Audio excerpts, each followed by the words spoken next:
Hey, jury family, happy Friday. So we have some updates in the Shanquella Robinson case. Welcome to jury duty, y'all. Happy Friday. We have a few pieces of good news today. I did take the time to edit the video as much as possible to remove the clips of like hardcore violence so that I can play it for you guys today on YouTube. So I spent a few hours editing the video so I can make it playable on YouTube because you guys know YouTube does not like when we play violence. I do have the full audio. I edited the video to pull out those clips of the, uppercuts, hair pulling, clothes snatching, fingernail clipping, everything. There was also, I saw an image of Winter being body slammed, and I tried to get a still frame of that also for you all to see some street justice unfold as we get ready to dive in, y'all. Welcome to Jury Duty. How everybody week doing? I hope y'all doing great. Welcome, Maria. Hey, Lady Bell. Hey, Crystal. Hey, Maria. Thank you for the update, Maria. Thank you, Journey. They said they didn't get beat up, so they just got jumped. I edited it enough, and we'll look at it so we can look at each person and the point of contact and the work that each person got. Based on the clip I saw, I did see where Dejanay's was body slammed and Winter was, I think I got a still frame of a foot on her face, so graciously on her face. Hi, Rocco. Welcome to Jury Duty. So y'all, let's get into this video so we can dissect everything. And this was sent to the beat, but Storm Moreau broke this story on YouTube. He was the first one to break it. I see Tisa Tells did some coverage and some other outlets did coverage, but Storm Moreau was the person that broke the internet with this particular story.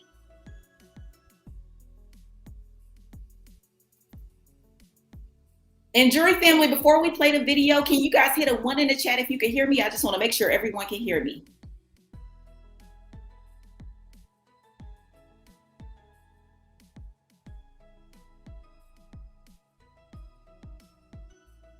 Jury family, can you guys hear me? Can you guys put a 1 in the chat if you can hear? Oh, perfect. We're in there. Okay. Guys, I've been fighting with YouTube since the Chris Brown video. I got a copyright strike, so I gotta play it safe or just decide to turn off the monetization. So people are saying it wasn't a beat up, but it just depends on who and which person. Because it does look like Winter got a full hand, she got them hands. She fucked around and found out. Dejanay, I saw when she was on the ground and she was eventually able to get herself up. But y'all, let's go ahead and analyze the video. And all I have to say to Cabo 6, y'all, this is all I have to say to them.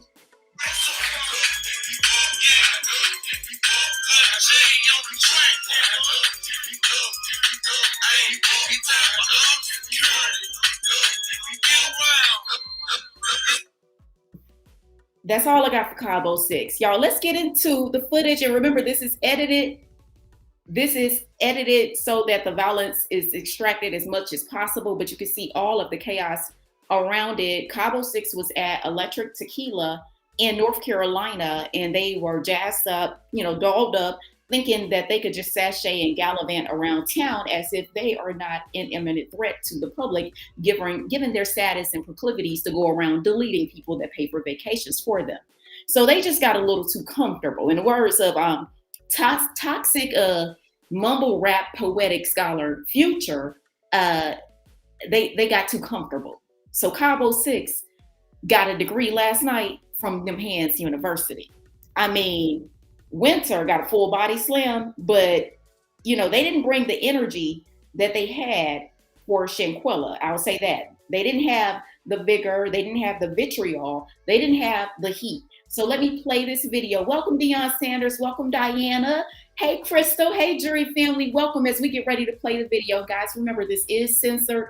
I spent a few hours clipping out as much violence as I can, but so you guys can see people on the ground, hair removed, clothes scratched and torn about, and some street justice for people who delete people who pay for their trips and think they're friends.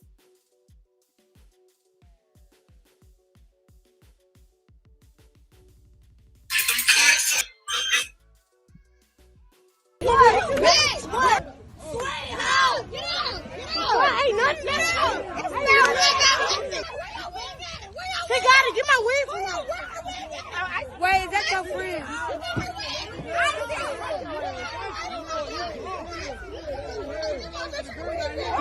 wig.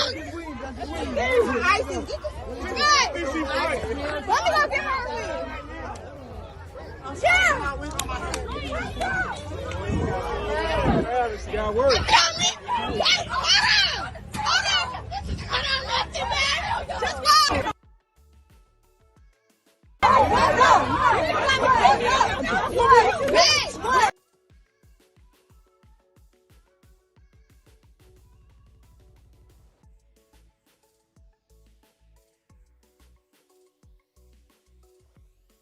And that they say that is Dejanay pictured in the pink guys that was slammed on the ground. And also there was a footage still of Winter. I think I thought I put it in here, but I may have opted to keep it out. But there was a foot on her face. And I'm just trying to edit around YouTube because, you know, on YouTube, only the rappers and the singers can talk about violence for art form, but we can't report the news. But the T is North Carolina. The Beat reported, ladies and gentlemen of the jury, the word on the curb is 3 fools, and this is referring to the 3 women who were involved in Shanquella's brutal attack that led to a fatality. There are 3 fools who thought it was safe for them to walk the streets of Carolina after what they did to the world's best friend, Shanquella Robinson, was spotted out at Electric Tequila in Greensboro, North Carolina, Wednesday night and got hands thoroughly put upon them. We knew it wouldn't be long before Alyssa Hyatt, Winter Donovan, and Dejanay Jackson got scratched up. And from what the streets say, it's just the beginning. Hold on, let me make sure I'm quoting that right. It's just the beginning. So this is North Carolina, the Beat reporting that there was some type of hand-to-hand contact. They got that work essentially. So if we had to sum it up, because I know there's some discrepancy whether they were beat up, whether they were beat down, or whether they just got hands placed upon them and had a little corrective touch, a love tap as we used to call them when I was growing up. So it's my understanding from looking at the video, Dejanay got that work, but she was able to hold herself a little bit, but she was not able to stop herself from having her hair displaced and her clothes disheveled.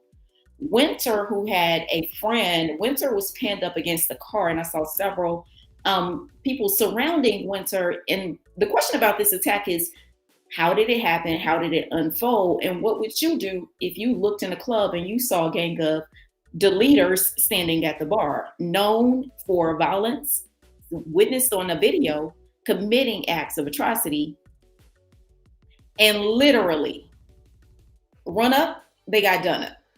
So North Carolina, y'all know I'm from the Carolinas, South Carolina. North Carolina, in the words of Petey Pablo, take your shirt off, spin it around your hand, spin it around your head like a helicopter. North Carolina citizens, particularly the citizens in Shanquella's hometown, were offended and insulted that Cabo 6 thought that they could doll up and sashay throughout the streets of Greensboro as if they didn't delete who we now bestow the title of the world's best friend, Shanquella Robinson. So they were in the club, drinking, sassing, talking, snapping pictures, all of this, as if they didn't just get away with one of the most hardened crimes that we've ever witnessed in the face of most people's lives. So while Shanquella and her family prepare for that civil lawsuit, Cabo 6 better save those coins that they're spending on cocktails to make sure they can pay the Robinson family accordingly. Because the Robinson family is still in bereavement, and Shanquella's deleters are gallivanting about the city enjoying Cinco de Mayo. And I think that is quite ironic and poetic justice for this atrocity to occur on Mexico's soil, and then a little bit of street justice occurs on Cinco de Mayo. You can't make things up like this. That's a bit of poetic justice, as we would call it in the law. So in these instances, there was also another person who got the work, y'all. The woman in the white romper was friends with Winter. And it's my understanding that she was popping off too. And the young ladies immediately said, you can get this work too. She gave that up and down. And y'all, when I say it was on site, it was on site. So Winter's friend was beat out of her shoes. Dejanay was beat out of her wig. Winter was body slammed, and it looks like she had on a tight shirt, was torn and scrapped to pieces. And also, Winter endured a foot to the face, but don't worry, I think she's fine. It didn't look too, injurious. It's not like that foot to her face snapped her neck from the inside. It's not like it was an injury of that nature. A bit of a love tap, as we would describe it in the South. So also there is Alyssa, who has been a quiet party in this situation because she hasn't been as vocal, but Alyssa, they believe, has some type of affiliation and connection with affiliation with government officials. So Alyssa works at some hospital and has been staying off the radar, but she wasn't exempt because she got that work too. So we don't know what precipitated this argument and how it popped off, but it's our understanding that people were greatly offended. And it appeared even a gay guy, I did see a gay guy slap Winter. I mean, full open hand slap her. And I do not advocate for men hitting women. I don't really give a damn of the sexual orientation, but I'm just reporting to let you guys know hands were placed upon Cabo 6. So although the federales didn't place those platinum bracelets that we call handcuffs on them, they did get them hands, and they got those hands in Shanquella's hometown. And I mean, literally, the next question I want to know is, how is Cabo 6 going to proceed about navigating throughout various locations in America now that the energy has been placed upon them that a can of whoop, they're eligible for a can of whoop ass. And it could be Campbell's Soup or Kroger brand, but any can of whoop ass in your cabinet, they're eligible for it. Now, what's confusing to me is Dejanay was a damn MMA fighter, and so was Winter when they was in Shanquella's suite. They were Mike Tyson when they were in Shanquella's suite. They were Muhammad Ali floating like a damn butterfly, stinging Shanquella like a freaking poisonous bee. But when it came down to street justice and they met someone of their size, met someone with the same vitriol, the same energy, and brought that energy to put them hands on them, you see them getting that work.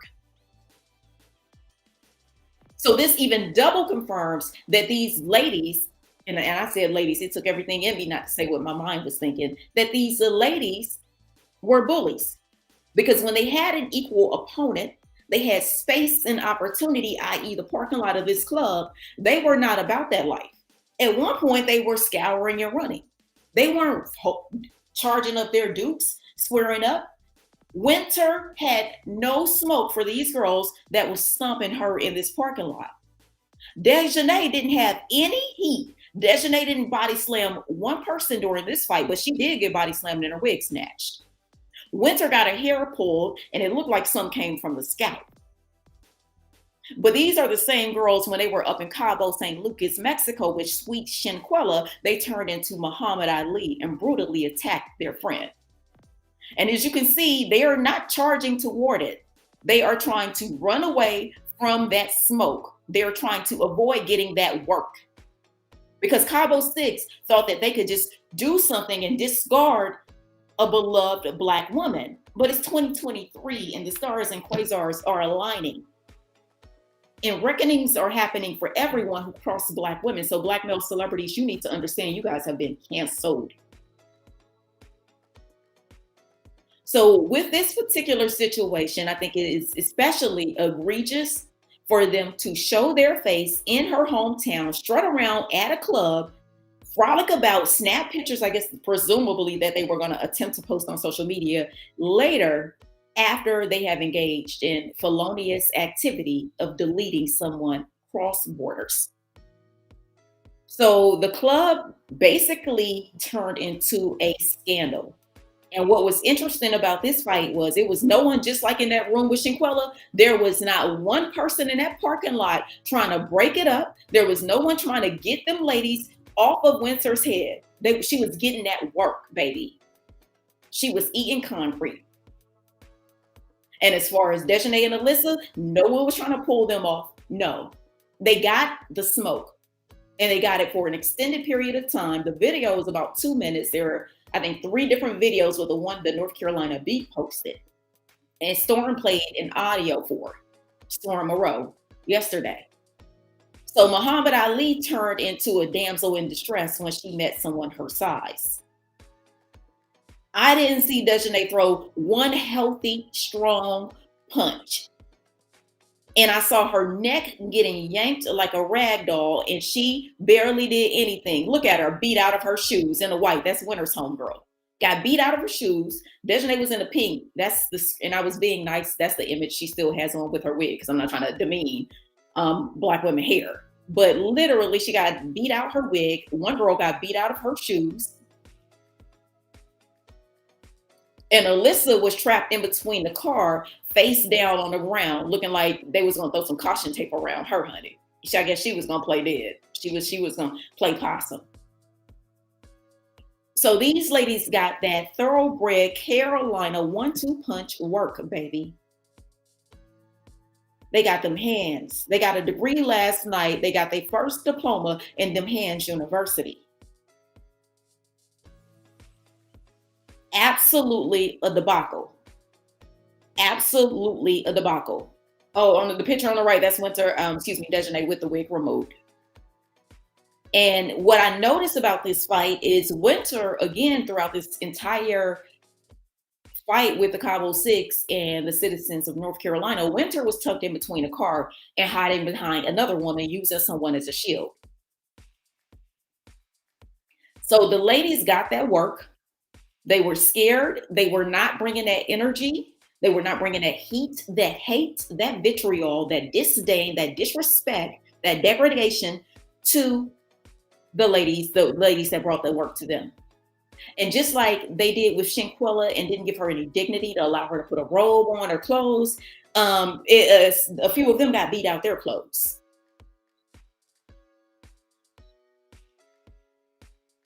A few of them got beat out their clothes. So this is a message for Cabo Six. Your summer, baby, grand opening, grand closing. And if you think the sentiments aren't felt across America towards you, I'm sorry, it is. And I'm a person who does not encourage violence at all. But it's the pride, it's the arrogance, it's the lack of remorse. It is the disrespect to Shanquella's family, her legacy, just everything about how they conducted themselves. This is what many would presume it was coming sooner or later. Someone was going to snap. And I think just seeing these ladies all dolled up in a club, carefree, indifferent, and just living their best life after they deleted Shanquella really triggered people at this bar. And you have to understand, as a Black woman in America, when things happen to Black women, we are not supported, we are not encouraged. If a Black man chips his fingernail, oh baby, the whole world is gonna protest. If a cop scuffs his brow, we have to go protest. But for Black women, we are left to defend ourselves for each other. So this is, again, very interesting that it was a group of women who brought that work to these ladies. And Alyssa ate the concrete, Dejanay ate that concrete, and Winter ate the concrete. So they were frolicking about at the club, ladies and gentlemen, and know that this is still, we have parallel activity going on, because Shanquella's mom has mentioned filing a civil lawsuit against the Cabo Six.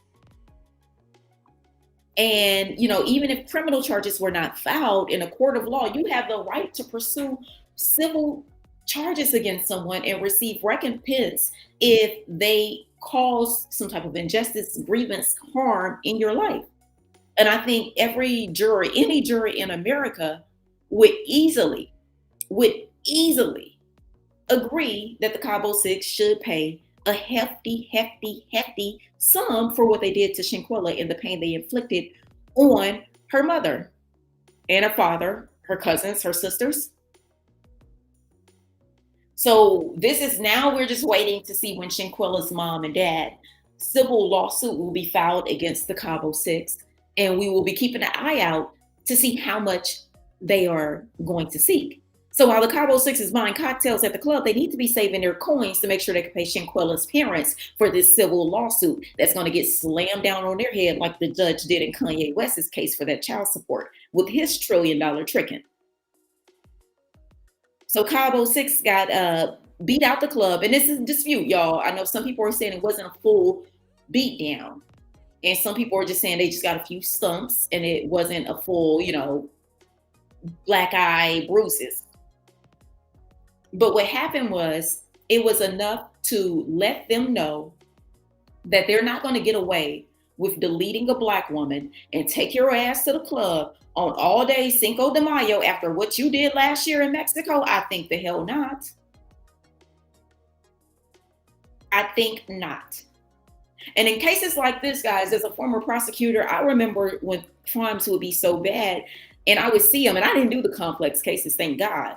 But I would see crimes so bad. I remember prosecutors in the complex division would say, this person is so despised in his community that they're safer in prison. Like, we have to lock this assailant up. Like, especially if someone hurt a kid and everyone in the neighborhood is mad. So that's Cabo Six right now. They're safer in prison because the club ain't safe and the streets of North Carolina, Shanquella's hometown, are not safe. So these good citizens of North Carolina did everyone a solid, because you're not going to walk around in the same city as her family and make them feel an ounce of discomfort. So they got that work. They fucked around and found out. And we all know finding out can be very painful. So as this case continues to go on, we will be on Street Justice Watch for Shanquella throughout the summer. We will be seeing how the Cabo Six tries to navigate social circles when they have a target on them, essentially, where it's such a degree of disgust with them. Rightful disgust. Absolutely well earned. Queen said the men didn't get touched. Well, I couldn't identify if the guys in the video were the assailants for the Cabo Six. So that's the only reason I'm not calling them out. And I looked at the video trying to get screenshots. It was easy to pick out the girls because the hair, hair kind of makes you stand out. And Deja, she always wears her hair kind of fancy styles. And, it was just easier. So I'll look at it again for a further analysis to see if the men who were involved in the brutal attack and deletion of Shanquella were also attacked at the club. But right now, it just looks like it were the three ladies in town, dolled up, and they left the club with no lashes, no wig, no shoes, clothes torn, nails broken, scratched up, tattered and taken. And also Winter's friend who tried to pop off got that work, got a slap, and Winter got a stump to the face. Street Justice activated. There is about a 2-minute video of all of it unfolding with basically the Cabo Six getting that work. They were getting the work. The same energy they brought to Shanquella, the citizens of North Carolina brought to them last night in the club. Now, it's unclear if the fight started in the club and they rolled out to the parking lot, or if it was some parking lot pimping after the club and someone spotted them and it was on site. Now, it is my understanding it wasn't much dialogue before this. So it was I think this is if I have to weigh it, I'll judge it as a semi-on-site situation. But for the men who were in the hotel room and a part of attacking and brutalizing Shanquella, we didn't see any street justice on video for them yet. And y'all remember when this case first popped off, what Cabo Six did initially was get on social media and talk trash. That's what they initially did. No one showed an ounce of remorse until the viral heat came. I mean, Winter gave a statement like she didn't really care. Shanquella did something stupid. Dejanay said, y'all don't know the truth. I mean, they was real stank with it on social media. No remorse, no empathy, no regard for grieving parents who are totally discombobulated, totally rout with grief, trying to unpack and unravel what happened to their daughter while simultaneously planning her funeral. And they thought they was going to pop out on Cinco de Mayo in Shanquella's hometown and not get that work. And Greensboro is not a huge city.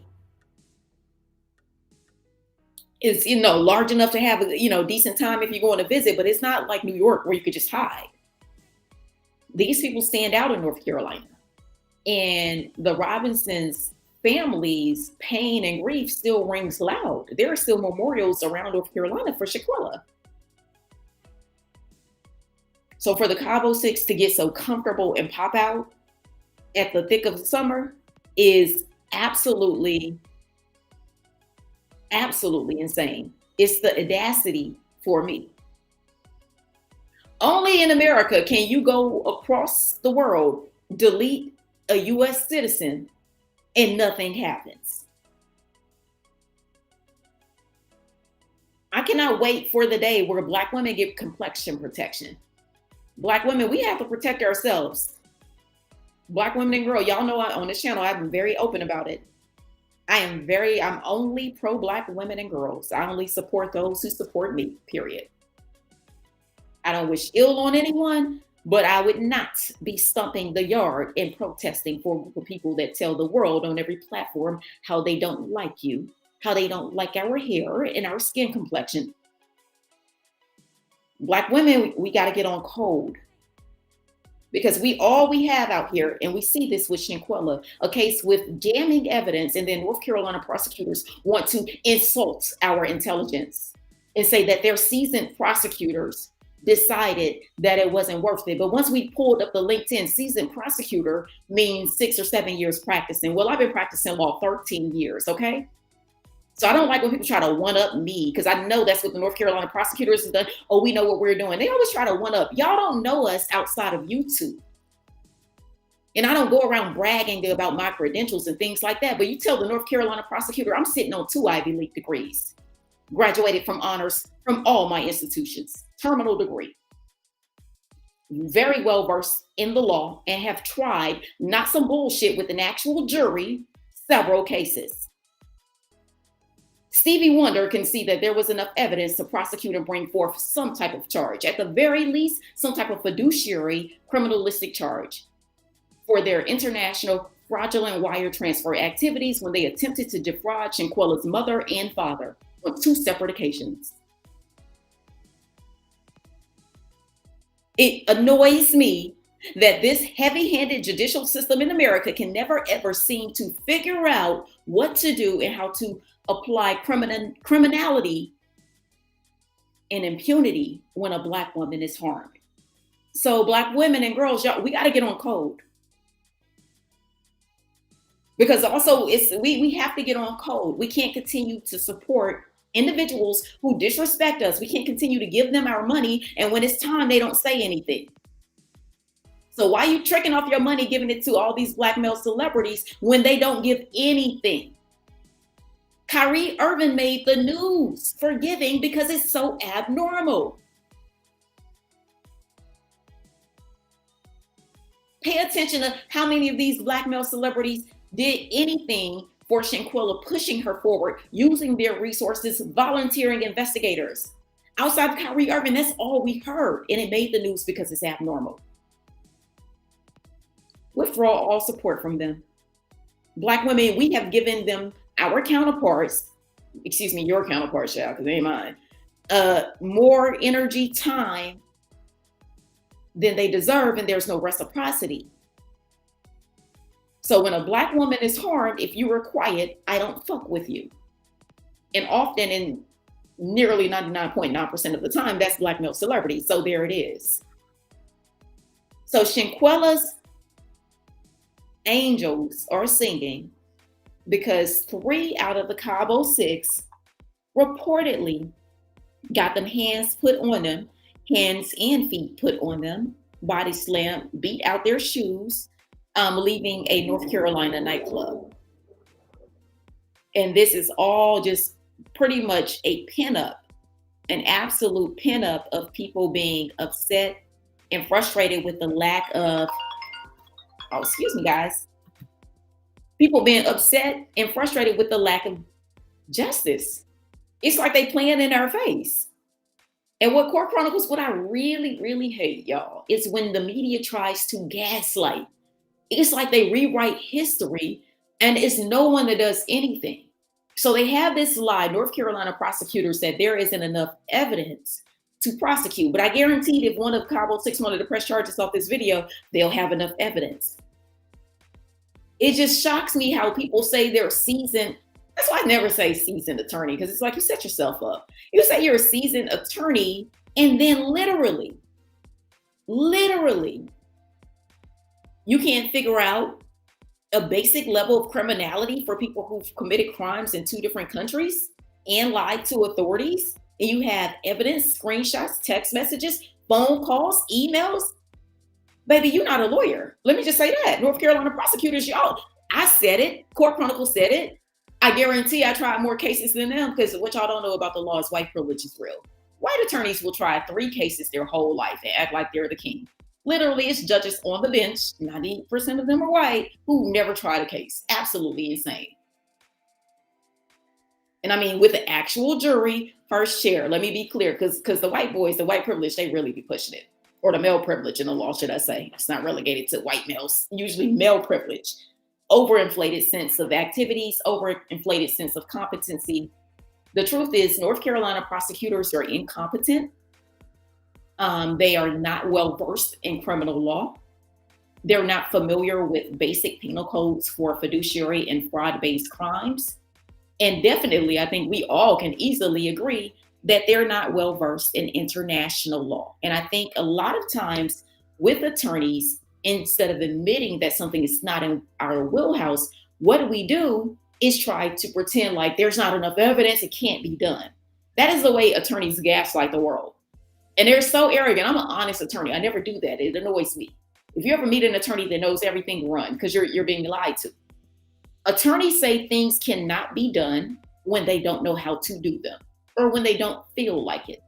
In the Shanquella case, they didn't feel like it, because the fiduciary crimes are quite easy to track, considering they reached out to both of her parents, asked for different sums of money for fraudulent transactions, fake hospital bills that never existed, because they didn't even take the girl to the hospital. So street justice is all Shanquella is able to get at the moment, and I am praying that it is more. You know, I hope all the Cabo 6 get invited to a party of Chris Brown after he's engaged in all his recreational activities and he's sauced up and juiced up. Because, you know, Chris is extreme. Yeah, let's put all the trash together in one room and let them duke it out. So Shanquella's justice had to be relegated to the concretes of a club. But I will say the citizens of North Carolina stood up and stood tall. Petey Pablo will be proud, because, baby, they took a shirt off and they were swinging it around like a helicopter.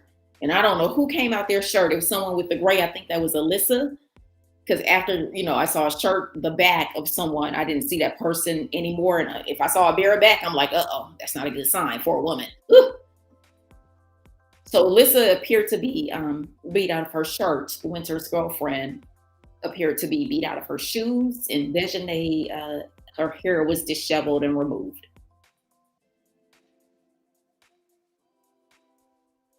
Someone said Malik, and Malik, see, I didn't see any. I couldn't identify Malik. And I'm only going by the people from the screenshots that I was able to capture that I have on the screen, y'all, for the people I knew. And it was just easy to identify the women because of the hair. It was a lot easier. So Cabo 6 got that work. Someone said, what happened to Alyssa's case? I don't know. I haven't heard any updates on Alyssa's case. The case I'm waiting to drop, y'all, is the civil lawsuit from the Robinson family for suing the Cabo 6.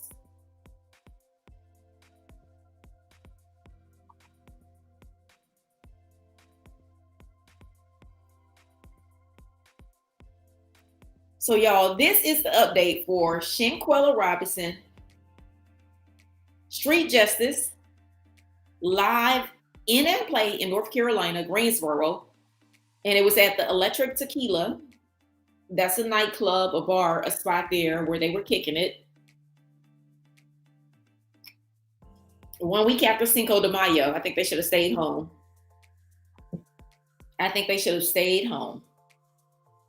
And since Shanquella's death, there hasn't been any reports that I could think of where they've been spotted together, a group of them. Maybe two. I remember Dejanay and I think it was Nazir or Malik kind of, chatted and hung together for a little while. But after Shanquella's, they all got back to the United States and they scattered. They scattered.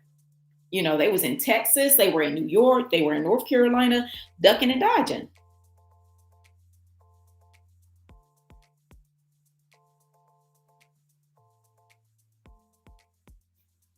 So Shanquella's getting her street justice, ladies and gentlemen of the jury, and I just wanted to give you guys all the updates on it. And let me go back to this article to make sure it's not any.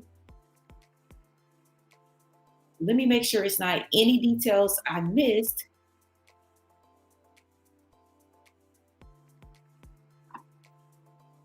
Because I want to make sure I'm giving you guys everything.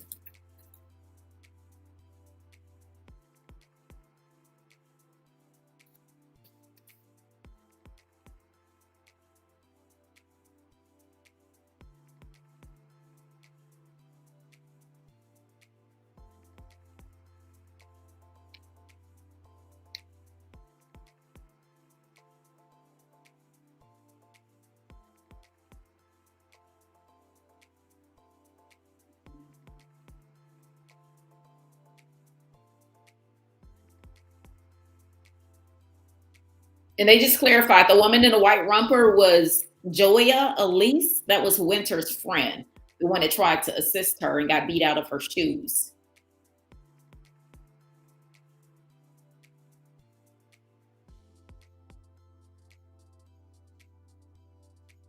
They said eyewitnesses said Winter was involved in this beatdown also. And someone sent a DM to North Carolina to beat with the video and everything. And this was at the club last night, leaving out the club. So y'all know, listen, they was on that joy juice.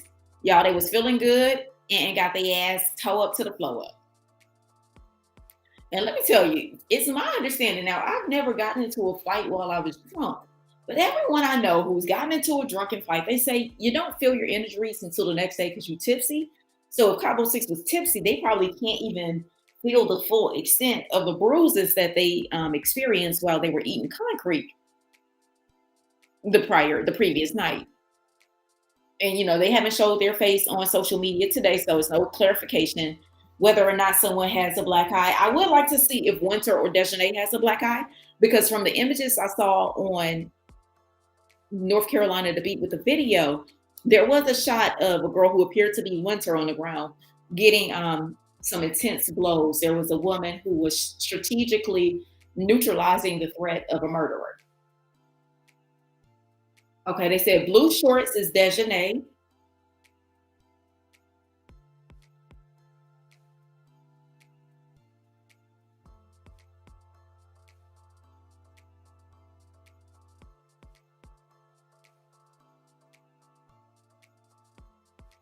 And y'all see in that frame, the girl in the white at that point had her shoes beaten off of her.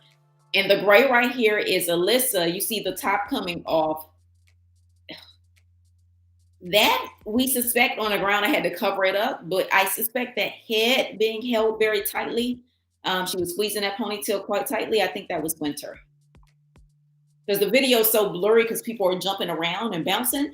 But y'all, this is the tea. This is the tea. Cabo 6 got that work. Cabo 6 got that work and they deserved it. I don't feel any sympathy. I don't feel any remorse. Oh, we should be better than this. No.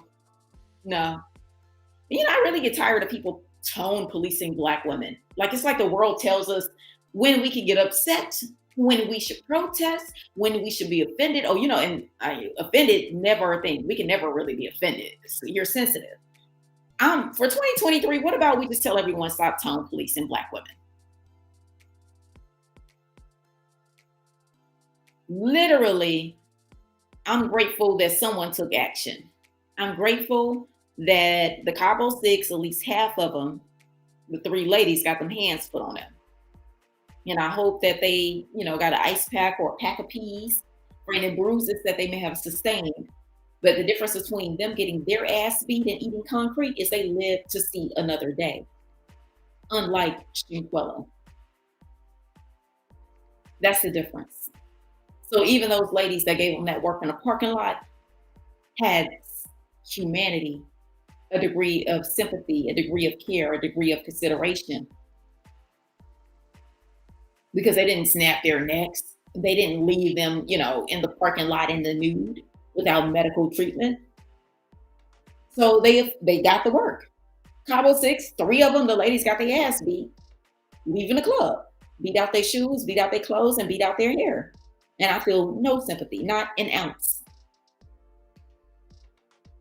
And I don't advocate violence at all, but I feel no sympathy for someone that deletes a friend. You don't get to play God and kill people. You do not. You don't behave that way and play God and think you could take people off this earth and do so without impunity. I think not. But it's not even the lack of impunity. I think it's the lack of compunction. They didn't care. And that's what really, really irritated me to the crevices of my soul, was the arrogance and the cockiness of not caring. How Winter went and did that little statement that was so inflated with her ego that I saw getting deflated on the concrete. So justice for Shanquella. Y'all, shout out to the citizens of North Carolina that activated that good old quality street justice. Street justice has been around well before the concept of democracy. Street justice actually started in Egypt with the Hammurabi Code. Hammurabi was a leader. I don't know if was it Egypt, guys. Hammurabi, was he Egypt? I'll be mixing up some of the kings, but he was the leader that founded democracy in Africa. And they said, he had one of the most politically stable reigns, but also one of the strictest rules. And everybody knows Hammurabi because he's the person that created an eye for an eye. That concept. I'm okay with that.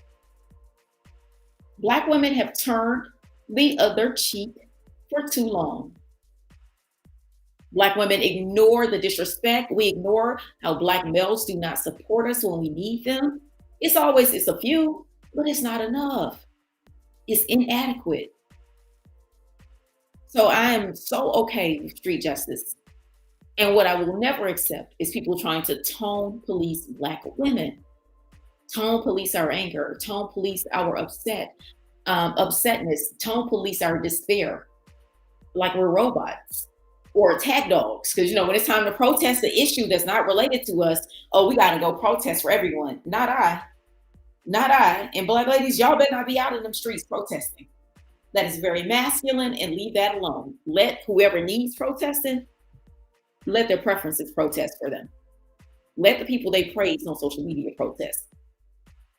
Black women, we have no protection, so it makes no sense for you to be out there stomping the yard for people who tell the world how much they don't like us.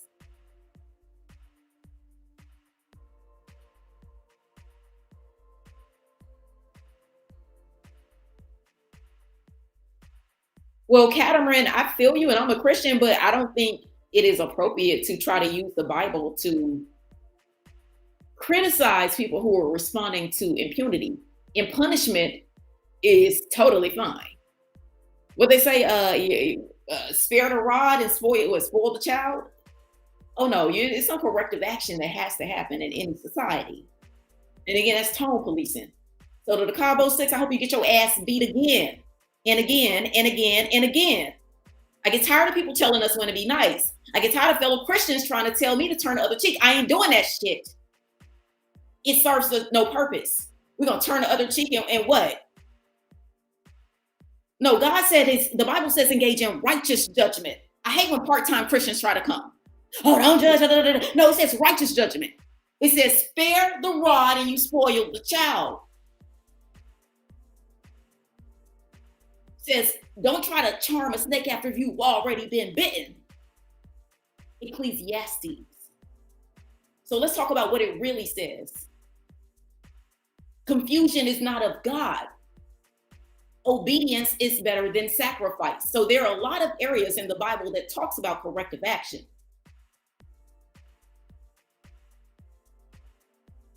Cardamom, I'm not going to argue. I'm not quoting any scripture. I'm telling you generally what the Bible says.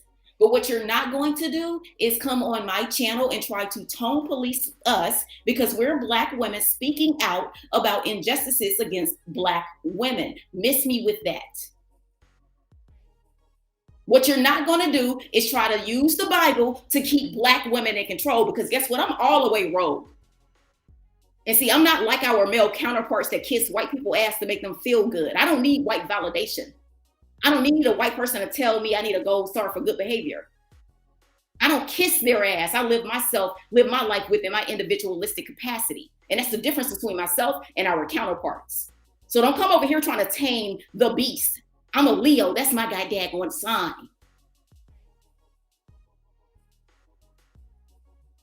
Confusion is absolutely from the devil. It is not of God. And it is exhausting when people try to police Black women and tell us we don't have a right to be upset. And Black women don't have a right to impunity. And Black women don't have a right to recompense when we are aggrieved in society, when we save the entire world and nobody comes for us for a fucking cake.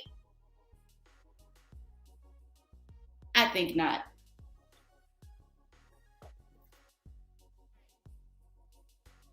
And exactly how I feel, that's where I'm at with it.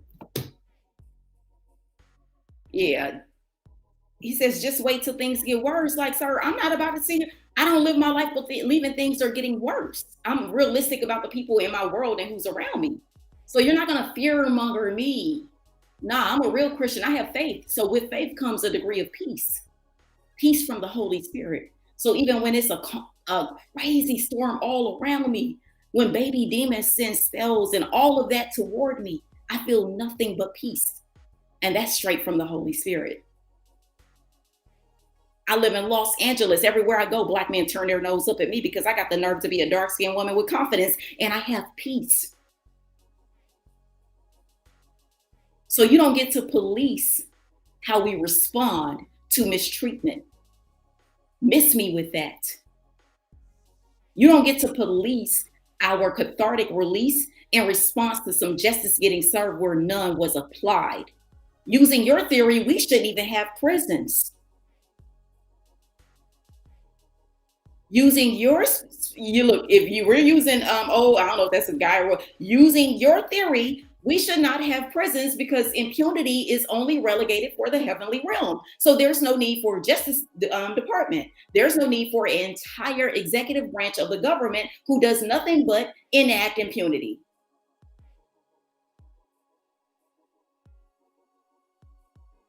I'm sick of the cap. I'm sick of the cap. And look, it's always justification for mistreatment of Black women. And they try to use the Bible. And I know, look, YouTube is filled with different people, but I'm very open about me being a Christian. Very clear. Saved by Jesus, far from perfect. But the God I serve does not require me to lay myself down at the altar and be beaten down by society. Not at all. And I won't do it to please you, sir. Because we know that's a man.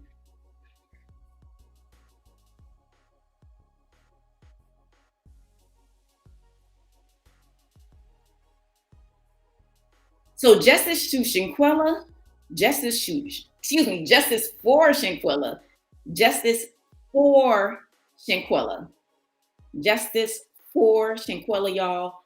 I am so grateful to God.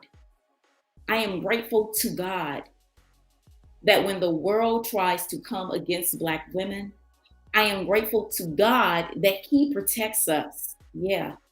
I'm grateful to God for administration of justice, where people were in despair and didn't believe it would happen. I am beyond grateful to God in Jesus' name.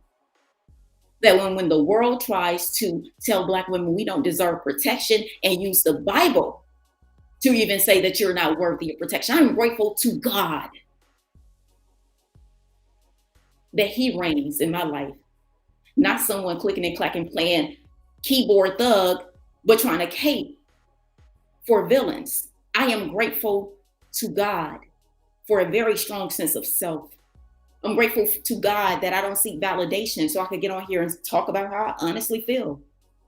I am grateful to God that in our lifetime, we got a chance to see Shanquella receive some justice in an imbalanced ecosystem of society. I am grateful to God that people who are murderers got a little bit of that work. I am beyond grateful. All praises to the absolute Most High. Because when no one wants to protect Black women, God reminds me all the time, I got your back.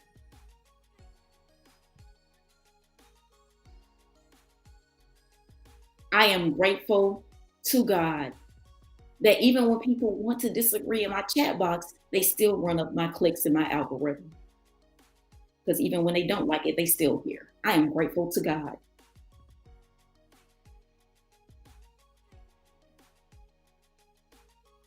I'm grateful that we are seeing some justice and that Shanquella is not forgotten. And I look forward to the administration of more justice all throughout the summer against Cabo 6. And I look forward to the civil lawsuit. All praises to the Most High for the justice system. All praises to the Most High for the justice system. What about this, Cardamom? Click the link. Let's do this. I'm gonna drop a link. Y'all, and I'm gonna drop the link. If Cardamom don't click it in 3 minutes or 2 minutes or whatever, just block them.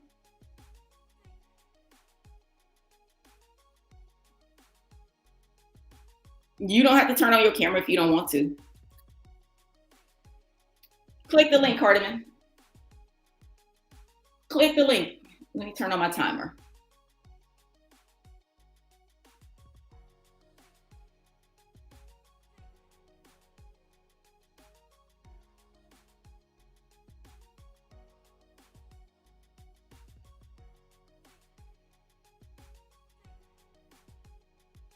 Cardamom, cool. Click the link.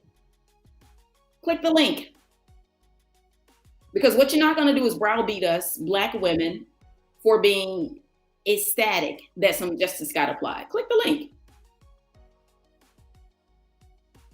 Now you twerking in this chat. Come on, click the link. You got about 30 more seconds, and don't pretend like you can't find it because I know y'all like to act slow. Click the link.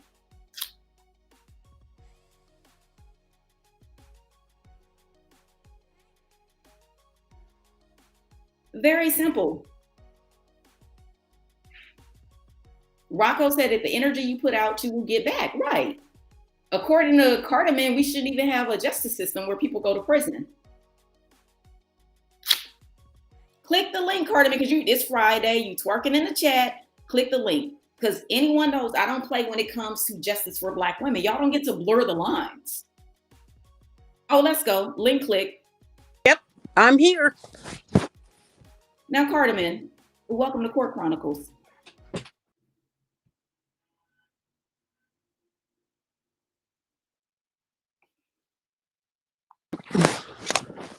Cardamom, you live. Welcome to Kourt Chronicles. Oh, thank you. We listening? Hello. We're listening. Can you hear me? Yeah, I can hear you. What did you want to know? Any more than I've already said? If you're a believer in Jesus Christ, you believe the whole word of God. God is his word.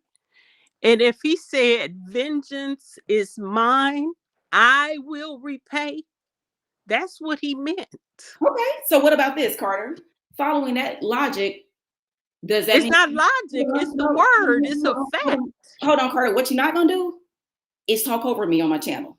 Go ahead. You just. So, Carter, man, I put you on mute because obviously you don't understand how this works. So my question to you is, you're saying vengeance is mine, says the Lord. Yes, I agree.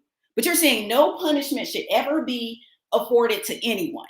So why do we have a legal system and a justice system? And why are there literally hundreds of prisons all over the world? When did I say that? Point to where I said that. That nobody should ever be punished for what they do. Point to where I said that. All right. Well, Carter, this is what I'm saying. let's rewind it back, because never did I say you said that. I said following your logic.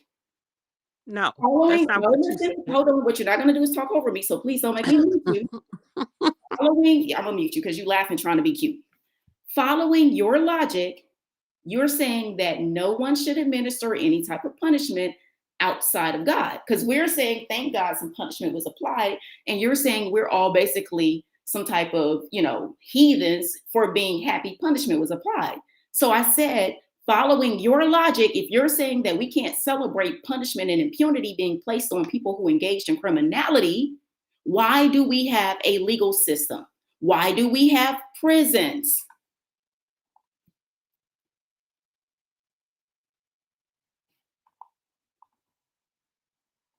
Uh-oh, Carter, wait, hold on. I'm adding you back. I'm sorry. There you go. So again, you're not following my logic. First of all, what I shared. Carter, I put you back on mute because I think you don't understand the question. I'm doing an analogy. You said that vengeance is the Lord and no one should engage in any type of punitive, activity or punitive celebration. I said, if we are following that logic, it would mean also that we should not have prisons. Never did I say you said that. I said, if we're following your logic, the next step means that we should not have prisons. So are you going to let me talk or are you going to keep muting me? Yeah, I'm gonna Do you want to hear the truth? Okay, so what I'm gonna do is I'm gonna let you talk. But see, this is my show. So when you try to be snippy, laugh, be condescending, or talk over me even slightly, you're dealing with a litigator. I will put you on mute. This is not a democracy on Kourt Chronicles. So you just want to be right. You don't want to be opposed. Is that what it is? Man, what is your opposition? I've asked you this question. You won't let me share the opposition. You keep muting me. You're getting so a mature person, if you're used to litigation, you're used to No, ma'am, I'll put you on mute. I don't have patience for your rambling. Answer the question. You don't get on my show and ramble about. Okay? You stay on topic or you get booted off. This is very simple. I know sometimes people don't like rules and organization. You don't ramble. You don't come over here and pontificate. You don't pull out your little soapbox. You stay on topic. If you can't do that, we could click off. Now I'm going to unmute you, but I don't need all that pontification. You're going to let me talk? Don't get slick with me. Them ghetto antics don't work with me. Just answer the question. Well, who are you to get slick with somebody? I'm getting slick with you on my show, and it's Friday, so I'm all the way turned up. And I don't even drink alcohol, so this is just a sober read. And again, you keep trying to get sassy with me instead of engaging in a substantive conversation. So I'm going to ask you one more time, and I'm going to put you off mute. And if you do not proceed to immediately answer the question, I'm going to hang up on you. So the question that I'm asking again is, you said that you take issue with people in the chat celebrating punishment being applied to the Cabo 6, the street justice. You said that that is basically a sinner's way and anti-God for us to be happy that justice was administered. So I'm asking you, if we follow your logic that justice is somehow a bad thing, punishment is bad, wouldn't it mean that we should not have any prisons? That's my question. I don't need your extra shit talking. Just give me what you need without all the extra. Like I said, I never said punishment is bad. You never heard me say that. I'm a registered nurse who worked in the prison system. I believe in just punishment, if that's a thing in this world. I never said punishment is bad. But the word of God says, follow the laws of the land. So the person who takes justice into their own hands is just as guilty as the original perpetrator. They're all just as guilty. There is a system in place for a reason. It's to keep order at hand. But what if they did follow the laws at hand? Because the laws at hand says two things. One, in any state, they have this thing called COP, C-O-P, as like citizens is a citizen arrest. And it's an acronym for citizen on patrol, where you're allowed to detain or neutralize a situation that you do feel to be a threat. Number two, in the law, we have this thing called imminent danger. Imminent danger is subjective. Imminent danger means you perceive it within yourself. yourself. So if you're in the space of someone that you know to be a murderess, it is called imminent danger, and you're allowed to respond with an imminent response. So there are two avenues for legality. So yeah, what's up? That's not true. What you're doing, you have to be threatened. Well, hold on. Wait. You can't tell an attorney that just gave you law that it's not true without a rebuttal. So please tell me where I was wrong about imminent danger. I think that would be one of the most important ones. So please let me know, because you said that's not true and you're not saying what. And yes, I keep putting you on mute because you're trying to ramble and we don't know if you're a troll. So what's not true and how do you have an issue? Okay, because I told you about the law. The areas where the citizen on patrol is very common, and actually Karens weaponize this and use it to the point of abuse. And you're saying that's not true, but based on your voice, just like me, you sound like a Black woman. Oftentimes, a lot of Black people, my people, don't know the law. Y'all listen to shit on YouTube. You listen to people who don't know the law. You read blogs and you don't know. So that gets you emboldened to come to an attorney practicing law for 13 years and tell me that's not true when you can't cite a code section or a law. So tell me what law that I misquoted, please. So again, if you keep cutting me off, girl, I'm a troll. I will keep cutting you off. All that sass and that energy, you can't handle the smoke. I'm a wordsmith. So you keep every time you come with that energy, I'm gonna do it. I ain't got time for this. Girl, this is a debate. It's a conversation. Keep up or shape out. All that extra, that's filler. In law, you're the type of witness on the stand where you're trying to, concoct the law. So you got to come up with lies. I asked you again very directly, and it seems like you have a problem with direct questions. What part of the law was wrong, since you said that's not true? And please let us know what state you're referring to. Is it federal? Because you just can't say something's not true and then don't lay it out. I'm gonna open up the line to the next caller. So you got about 30 seconds to say something meaningful. Because right now you're gonna go down in history as the person that came on alive for Shanquella to advocate for the people who deleted her.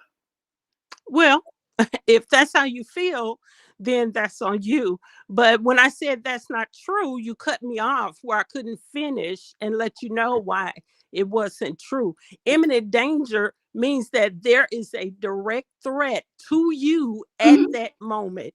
Being in the presence of a murderer is not a direct threat unless they are attempting to murder you. So okay. that's Wait, hold on. Let me give you the law on imminent danger, because you're missing one critical part.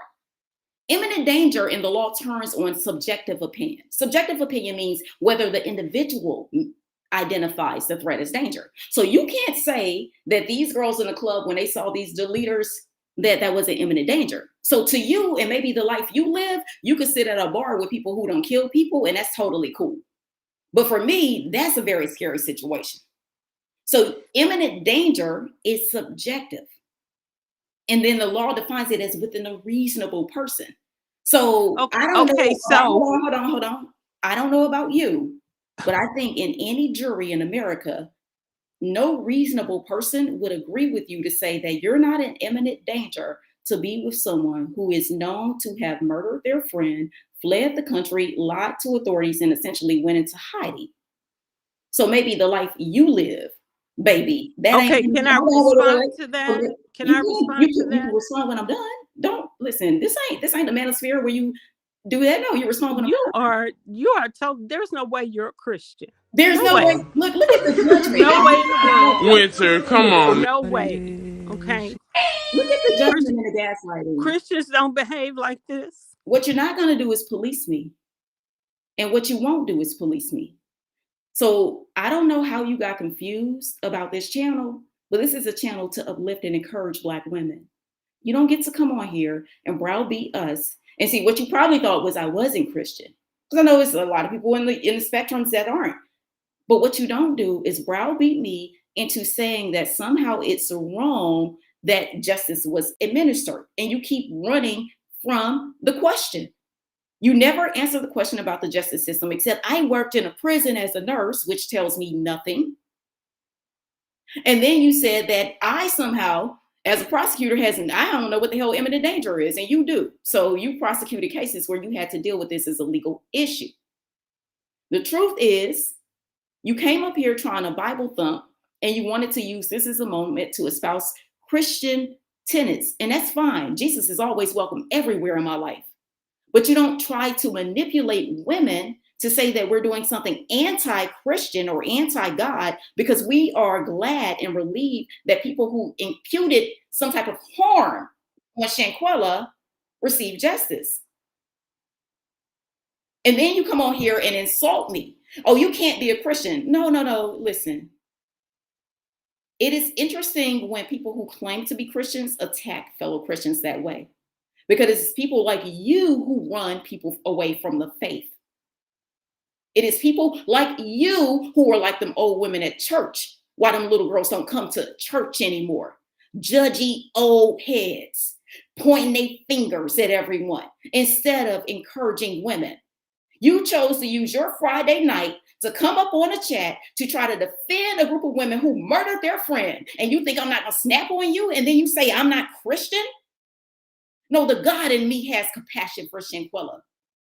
The God in me has nothing but compassion for her family. That's the God in me that makes me cry when I read articles with no updates. And somehow I'm not a Christian according to you? Well, thankfully on Judgment Day, you're not the person that gets to weigh my scales.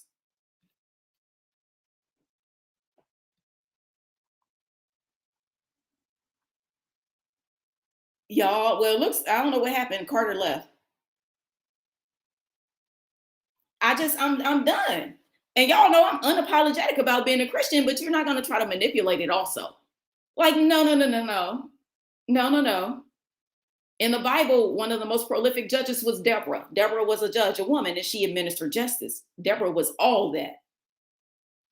Justice has been the part in the cornerstone of democracy. So now to say that it's anti-Christian, that we are excited that some type of justice happened for Shanquella and her family, I'm happy. But the Cabo 6 is probably chased out of town, and Shanquella's mom does not have to go around a small town like Greensboro and happen to run into the people that deleted her daughter. Y'all, if anyone else wants to come up and weigh in on this, I got the link. Please feel free to come up. You can leave your camera off or on. It's totally up to you if you want to.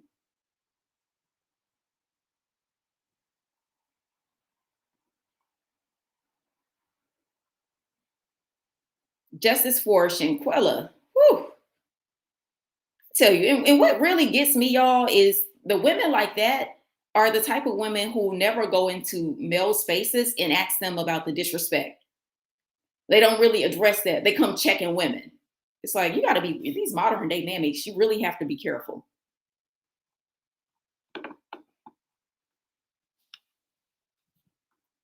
I mean, Carter, listen, just absolutely insane. And y'all, I'm sorry, my comments are moving slow. I'm moving them down now.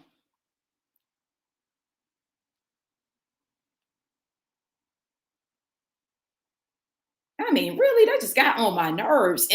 And y'all, I don't know if that's the attorney in me, but sometimes when I go into that mode, I hate just superfluous language. And maybe because I'm used to dealing with witnesses on the stand, when they do, are you gonna let me talk? I hate all of that. That tells me you don't have a thought prepared in your mind and you're scrambling to pull it together. Like, you can, no, just say what you need to say, answer the question. All that pontification is like, that's how them red pill guys act.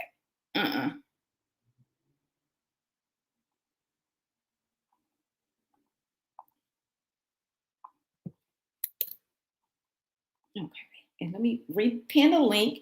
And guys, I'm pinning the link to see if anyone wants to come up to weigh in on Shanquella and the justice that we are learning about. Please, please feel free to tap in, jury family. But I am super, super, super excited for a little bit of justice. Y'all, there go Carterman. You keep cutting me off. That says something about your confidence. No, that says something about my patience. I have zero patience for pontification, and I don't like filler language. So sometimes people don't like talking to me because I'm very direct. I don't like bullshit, essentially. And you just, I'm sorry, Carter, not sorry. You just look like a mammy, baby. If you're not celebrating justice for Shanquella, you are a mammy. And I understand with mammies, it's really, really hard to see value in Black women because usually mammies are only accustomed to fighting for Black men, police brutality. I get it. She says, you can't even read my name. Oh, so someone doesn't understand when they're being trolled. Catamon cuckoo. You don't understand when you're being trolled? It's called sarcasm. Hey, April Coleman.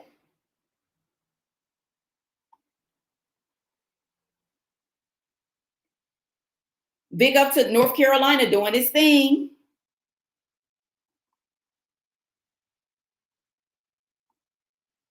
Nice try. Let me see. What we got? Catamo Man. So, ladies and gentlemen of the jury, again, super excited to see some justice for Shanquella. Still waiting for the civil lawsuit. Still waiting for absolutely more to come from just her parents. I think that's the critical part for me right now. It's just, I love and I enjoy. I know Shanquella's parents don't owe us anything, but I'm super, super grateful that, when they give updates. So I think the next step for me is keeping the eye out for the civil lawsuit.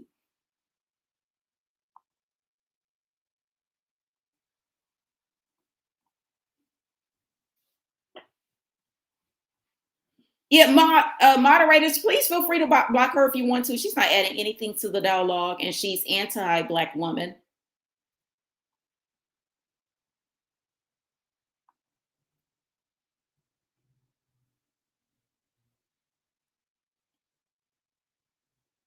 So justice for Shanquella. Thank you, ladies and gentlemen of the chat. Thank you, mods, for showing her the door. This is not surprising. Any and every time we talk about something that supports Black women, something where people are just on code, it bothers people. And what's more upsetting is y'all said she sounded like a Black woman.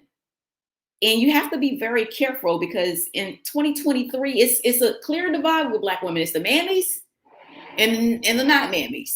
And mammies find any opportunity to try to demean Black women, criticize Black women, accuse Black women, find fault with Black women. But literally, they cannot. Mammies don't have the ability to see any wrong with men. So that's how someone could get on a live that's dedicated to talking about various things in the legal system, but also a live that is specifically talking about a Black woman who we all saw on video being brutally attacked. And she wants to come browbeat us and try to silence me. I won't even be nice. I won't. Any other time we can talk, but you don't really have much space on this platform to espouse things that are anti-Black woman, anti-protecting Black women, anti-Black women safety, anti-justice for Black women, anything along those lines, and I have no patience.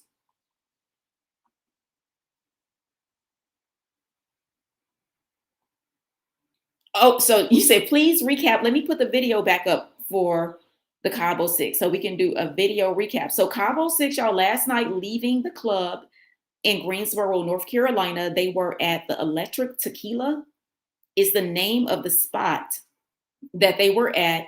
And upon leaving the club, literally Winter, Dejanay, and Alyssa got hands and feet put on them in the parking lot. And it appears they were jumped. It looked like a parking lot brawl. There are some jury members that reported it wasn't a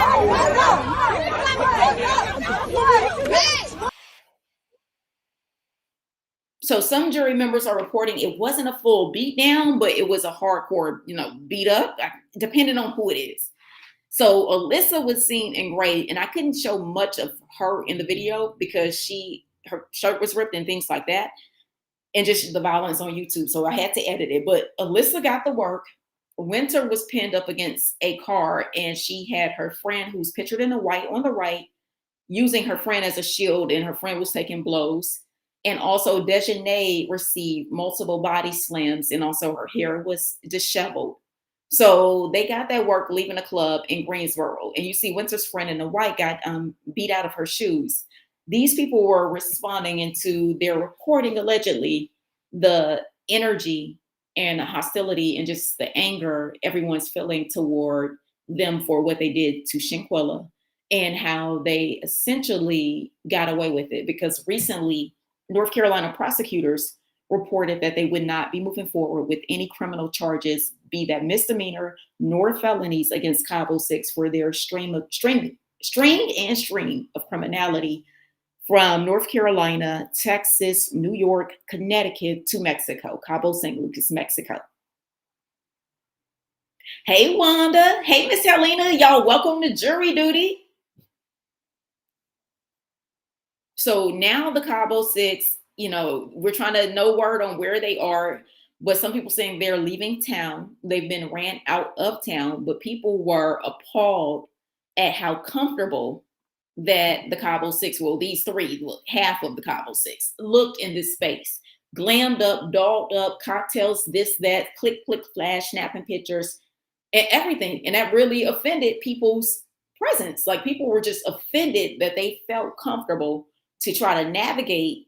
And not just, this is not, grocery store or anything like that, but navigate a situation where it's recreational. It's the club. It's the club.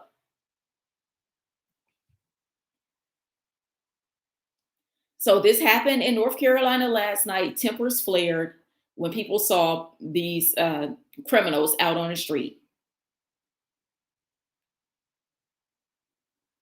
Benita, North Carolina, the beat does have a full video with this. I edited and clipped just little pieces so you could see the people moving, but I try not to get the combat hand to hand because, YouTube is very, very strict.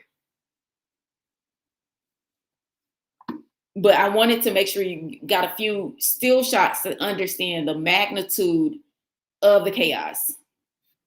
It was absolute pandemonium in the parking lot. And there's still no word on how it broke up, because I haven't heard anything about the police or, usually the club has really big security, but in the video still frame, I didn't see any security trying to neutralize the situation, which I thought was weird, because I'm like, anytime something pops off at the club, security's always pretty, hands-on and pretty quick about it. So I'm not sure what happened or why security wasn't there to neutralize the situation, or where they were in the parking lot.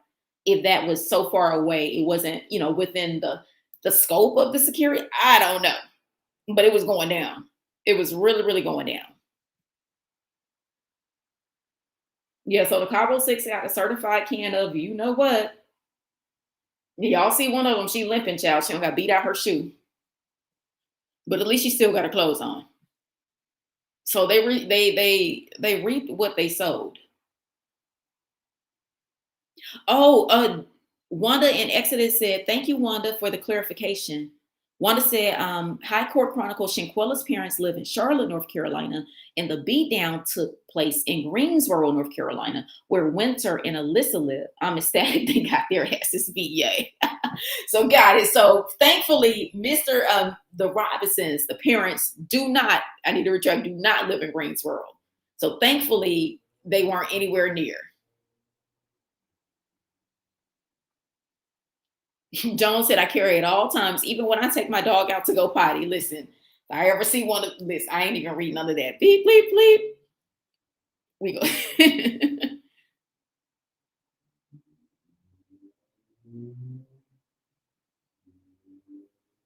But yeah, they got too comfortable. And now y'all know a toxic baby daddy Future done told y'all in the whole song, don't get too comfortable. Yeah, the whole song. He said it with like 42 songs in that song. He said it a lot. And they got too comfortable and got caught slipping. They got caught lacking. So it looks like the citizens of North Carolina will be having their graduation ceremony from Nepean University. They received their degree. Mm-hmm.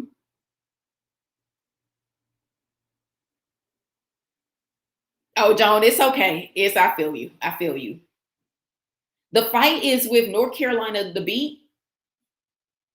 And what I'll do, guys, is I'll put a link to the article in the description box so y'all can see the full thing, because it's choppy.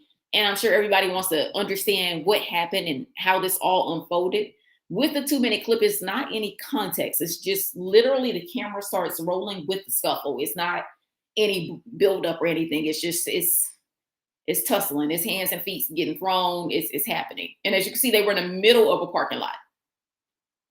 And at one point, I think the car, one of the girls, it's not in here, but one of the girls, it looked like Winter was in the car, but two girls were pulling her out of the vehicle. She was being extracted from the vehicle so that they could attempt to neutralize the situation.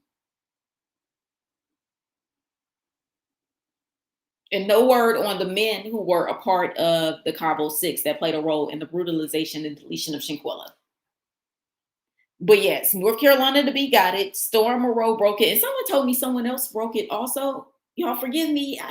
I wasn't looking at the comments, but I remember glancing over and said someone broke it. But this, I thought it's my understanding Storm Moreau broke this story. Yesterday, I saw some follow up with Tisa, and he got this from North Carolina to Beat's Instagram. And I think he got it as soon as it dropped. He was on the website and the video was up within 20, 30 minutes. Storm was live. And he broke this story about the street justice. So shout out to Storm Moreau all day. Yeah, shout out to all the shout out to all the content creators that do YouTube full time, be grinding. Listen, hey, y'all, I have so much respect for the full time YouTubers because it's a lot of work. You could literally work 24 hours a day because it's something constantly happening, everywhere. And then you got to take the time to make the video, edit the video. It's shout out to them. Shout out to Tisa Tells, the Storms, people put in that work. Shout out to the content creators on YouTube who keep us informed because everyone knows mainstream media is not the most popular form of a medium or media apparatus anymore. It's social media. So grateful to all the content creators who help break this story and keep things coming, keep all the updates coming, fresh, fresh, hot tea. And we will continue to keep an eye out for the civil lawsuit that the Robinsons family gear up to file against the Cabo Six. So hopefully the Cabo Six didn't spend all their money on cocktails so that they could pay this judgment.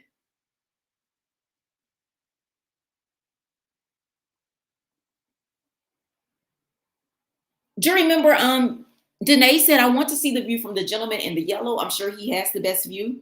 Yeah, it's much better views. This video, the little clips you're seeing is just the ones I can show without, hand-to-hand combat violence because it was body slamming, punching in the head and stomping. It was all the things that YouTube does not allow us per the community guidelines.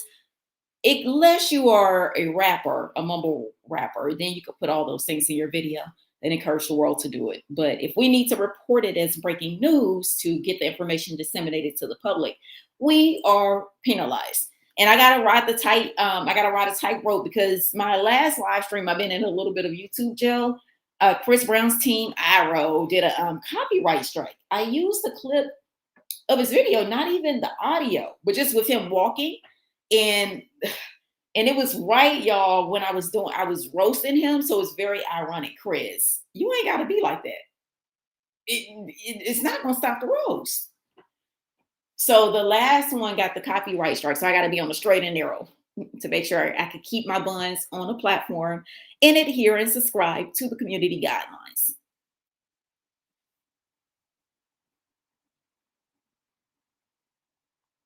But yeah, here we go. Street justice in Greensboro, North Carolina. Justice for Shanquella. Time has passed, but there's no distance in our heart from this situation. I think everyone has been, shocked, disheartened, disappointed, dismayed by this entire situation. So I am super, super grateful. Justice for Shanquella, y'all. Justice for Shanquella. Justice for Shanquella. I am about to get my buns off this live. I love you, jury family, so much. And y'all, the employment law, I had to move it because, again, I was fighting with YouTube on the back end. But that'll be on Sunday, and I'll have to do it live because the pre-recorded video has some issues. But that'll be on Sunday. Thank y'all so much for tapping in, jury family. Thank you so much, y'all, for being invested in the Shanquella Robinson case. Thank y'all so much for emailing articles. Thank you guys so much for comments coming through in the chat with information, for support. I'm super grateful. Just as always, I want to take a moment to tell the jury family, I love y'all so much. Y'all keep me going. I am beyond grateful. At work, at the office, it's stress, it's sense. When I come to YouTube, it's the space for us where we can get back and really kind of be unfiltered and talk about issues that are so. So I'm so grateful for the group. Thank you so much for always listening, for always, just showing love. Super, super grateful. Y'all, even when they twerking in the chat, thank y'all so much for always being here. And I'll just say this, and I guess I'll let you guys on playback weigh in if you guys want me to do an individualized story. I'm aware of what's happening to Jamie Foxx. I it's just I want to be respectful to the family. I see a situation, but I mean, a lot of questions have been asked about what happens, if something happens to Jamie Foxx. Unfortunately, he's acclaimed. I think Jamie Foxx is, I think I'm gonna look it up. I think he's almost an ego. He has a Grammy. I think he has an Emmy or Oscar. I think he got an Oscar for Ray. So I think he's almost EGOT. Like he's literally a Renaissance celebrity, singer, dancer, entertainer, just a host of talent. So we are hoping he recovers. But the question many people are analyzing is if something happens to Jamie Foxx, what will happen to his $170 million estate, his $170 million empire? And the short answer, and ladies and gentlemen, I'll let y'all put it in the comment section if y'all want a full video. But the short answer is, according to the law, that $170 million will go to his next of kin, being his children. Well, usually it's your wife or your children. In his instance, it will be his two children. And, this is, he may have a will where it's divvied up otherwise. But if there's no will, no plan in place, it will go to his two children. His adult daughter, Kourt Foxx, is 29, and then his minor daughter is 14 or 15. So $170 million.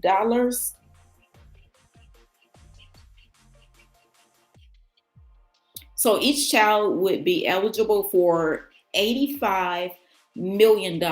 And, we've talked about the wealth transfer in the Black community a lot with the defund the Kings. So if you guys want me to just do an analysis on the trust and estate situation and looking at Jamie Foxx's empire, and I pray he pulls through, I hope he does. But if he doesn't, this is something that we will analyze, and we've analyzed wealth transfers. And it's just one of those things where you look at the greater picture. Jamie has a beautiful, beautiful legacy, super talented, a catalog of movies, music, like he's worked hard for his success. So now just analyzing the situation, guys, it's a lot. I've never held my breath so much looking at a situation. And I will say I've had the pleasure to meet Jamie Foxx, and I'll be honest, he was absolutely kind. He was actually, I'm gonna be honest, I was shocked at how nice he was. I'm gonna have to kick it off. I'm gonna have to be 100% honest.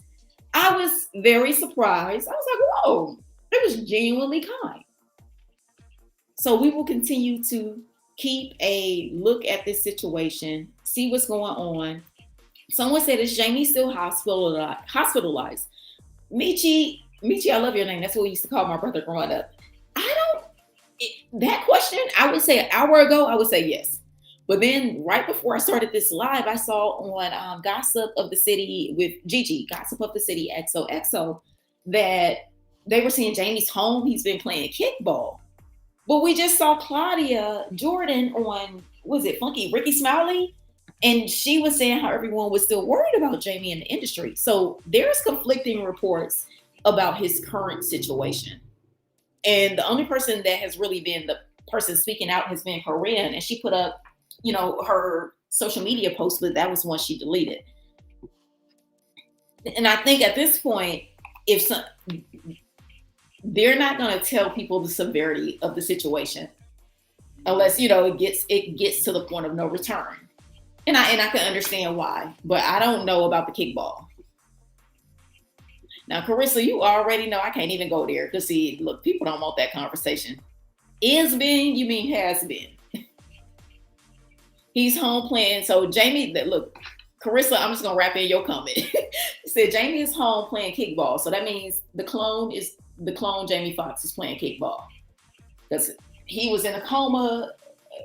I'm not what they said, incapacitated. Very, brain activity they had concerns about, and now he's playing kickball. That's the clone. Wait, what was the movie? They cloned Tyrone? They hide in plain sight, but that's a whole nother conversation. They hide in plain sight. They don't hide with these people. These people don't.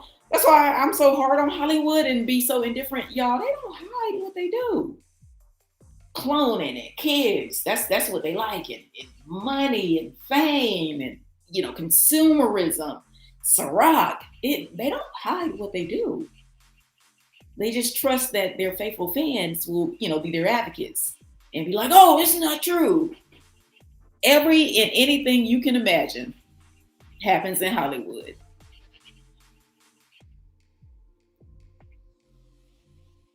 Miss Helena said, please don't clone Tyrone. Listen, Jamie, you better blame Jamie Foxx. He blamed it on the alcohol. You better blame Jamie Foxx. They got a Tyrone cloning factory somewhere, and they ready.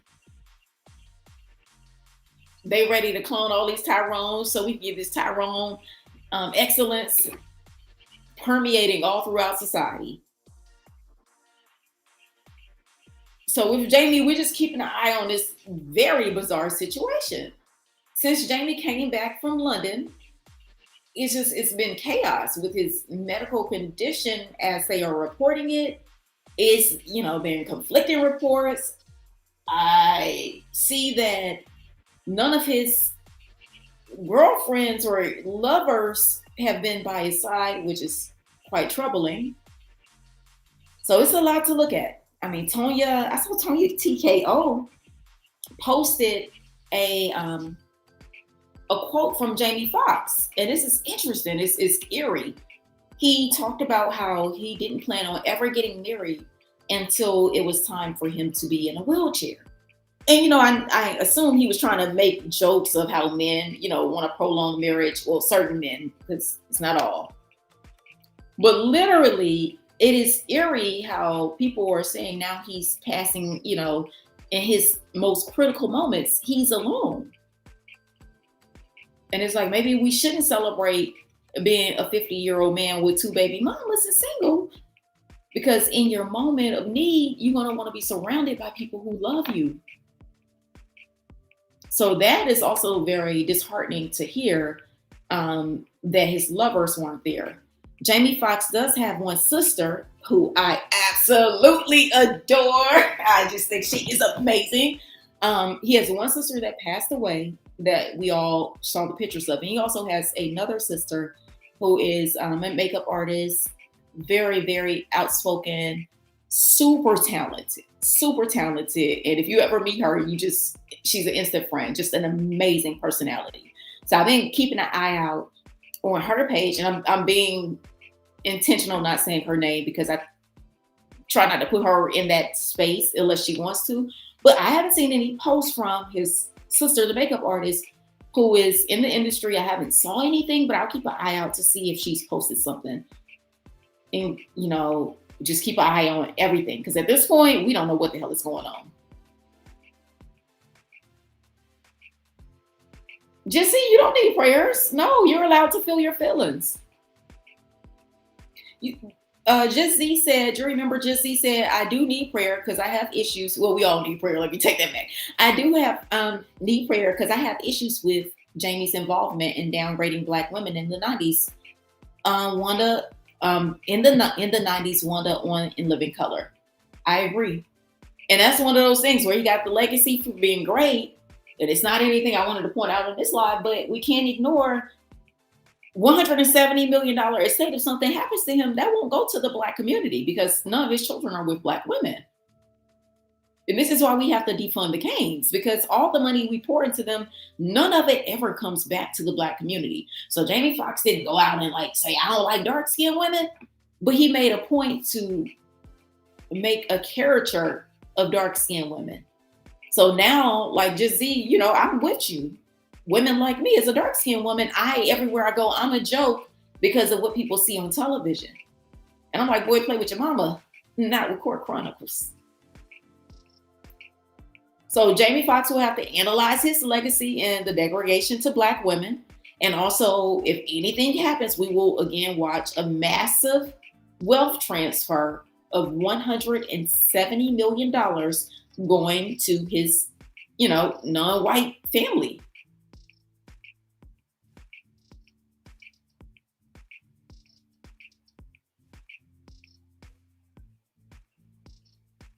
Carissa said he despises. And look, Carissa, I'm honest. I'll call out a colorist, and he may do.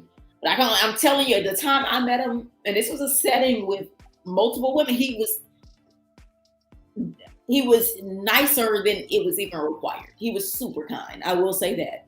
Now, do I like the Wanda shit? No. Wait, was Jamie Sinead? No, Martin was Sinead.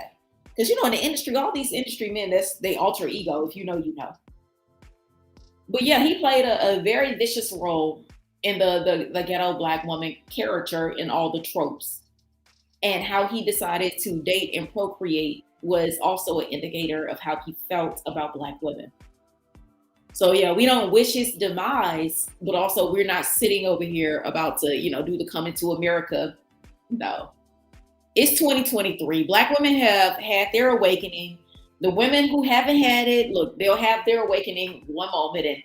And when they do, we'll see them. That day when they burn their cape and just really face the reality for what it really is.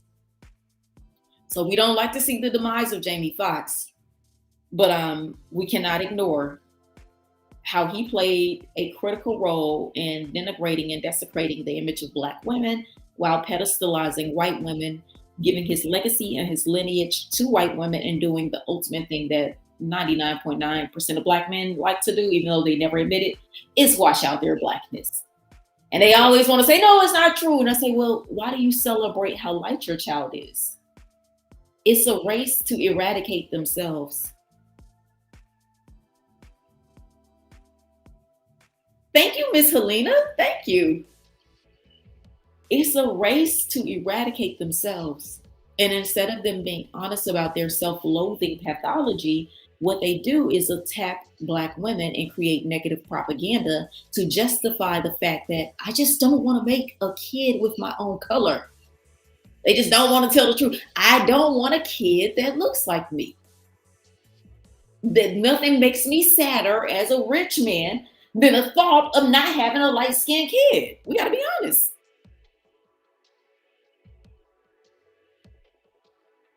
Oh, Miss Helena, with that, I got a surprise. I wouldn't even tell y'all, but I'm dropping something for us tomorrow right along this line talking about the dusty pathology, and it's a full expose. And it's funny you said that. It's going to drop tomorrow. I have to pick out the time, but it's locked and loaded. I've been working on it all week. That's why I haven't posted, y'all. I've been working on this expose I'm dropping. So super excited to really just have us ladies have an honest look at the situation, because all these capes still flying all over different social media platforms is very confusing to me.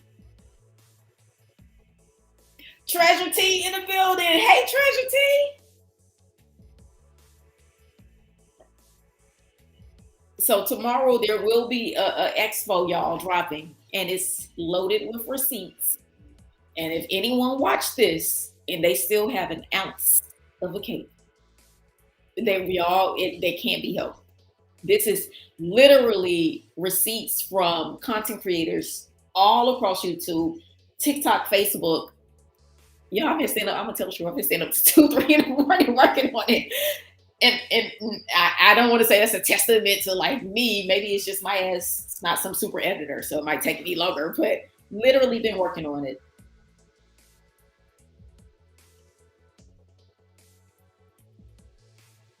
Beachy said we're not going to talk about Chris Brown case. We can, Beachy, but I did a video on Chris Brown. I did a video on him. I forgot what day that was, Tuesday? About the felonious assault. But don't worry, Chris Brown will be in the expo tomorrow. He on the chopping block. Everybody's on it. So y'all, thank y'all so much for tapping into Kourt Chronicles Live with the Jury on this Friday while we're doing jury duty. in the comments, please, y'all, let me know if you guys want me to do an estate analysis for Jamie Foxx and $170 million that's tied up right now as we, wait to get clearance about him. Because something that just popped in my mind is if he's medically incapacitated, the person who manages the funds would be his power of attorney. And since he doesn't have one of his preferences by his side, maybe his power of attorney is a trusted friend or more than likely his daughter.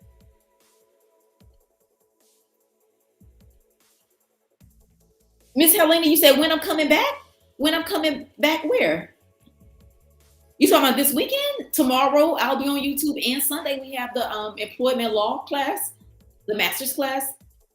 So I'll be on tomorrow for that, for the Dusty expose. And then Sunday is employment law. And then tomorrow, if y'all just want me to do a live in between, if it's any updates on the Jamie Foxx estate and Chris Brown, absolutely. You said come back tonight? Oh no, it's tomorrow.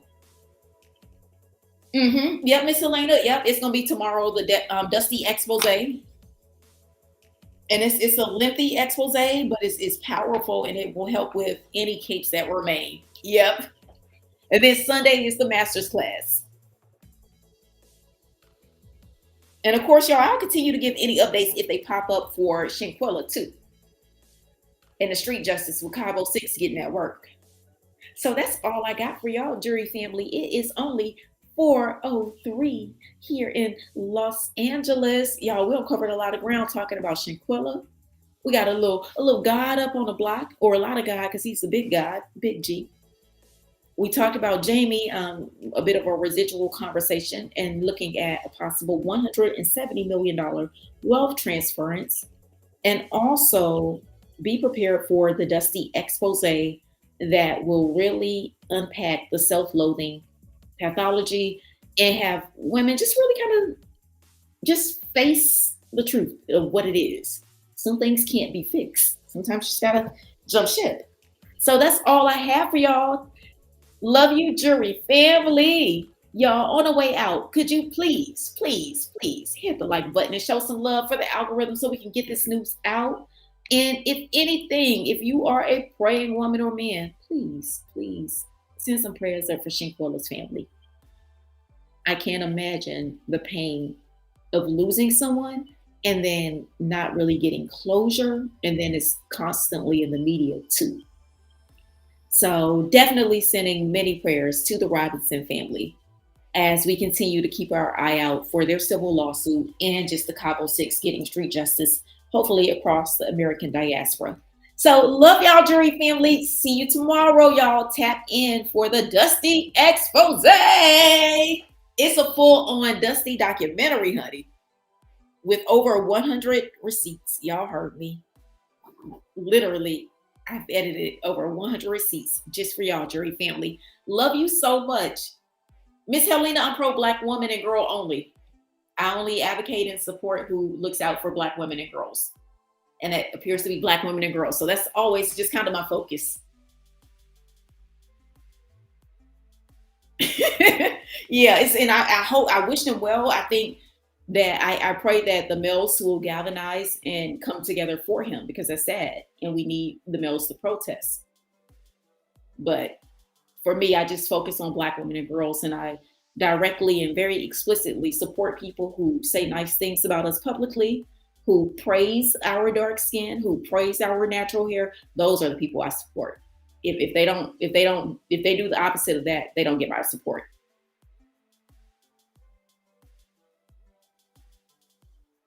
Well, we could talk about it, Miss Helena. Like, I'll look it up. Is that because he's the Michael Jackson situation?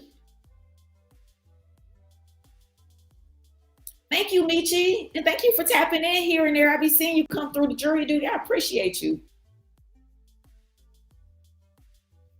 Okay, well, you know what, Miss Helena? If you feel like it, no pressure at all. Because look, I know it's Friday. Shoot me an email with some articles so I can look over it.